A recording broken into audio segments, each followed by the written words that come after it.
ගියවරමෙන් මෙවරත් ලංකාවේ හතර වටින්ම සම්බන්ධ වන හොඳම මම හිතන්නේ අයියට නුපුරුදු මට සුපුරුදු තැනක ඉඳලා තමයි අදත් වීඩියෝ එක ලංකාවේ කොල්ලොන්ගේ තවත් හීනයක් තමයි මේක ලංකාවේ බඹර විසය කියලා කියන්නේ ලංකාවේ බඹර කියලා කියන බයික් එක අනිවාර්යයෙන්. ඒතර මේ ඉන්නේ හොනට් රයිඩර්ස් ක්ලබ් එකේ 3rd ඇඩ්මින් කසොන්.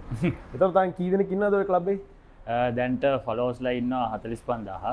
ඒ වගේම අපේ ගිය අවුරුද්දේ අන්තිම මීටප් එකට බයිසිකල් 180ක් ආවා. ඒක තමයි අපේ අන්තිම අවුරුද්ද කරපු ලොකුම බයික් මීටප් එක. එතකොට දැන් ඔය ක්ලබ් එකට ජොයින් වෙන කෙනෙක්ට හොනට් එකක් තියෙන්න ඕනද?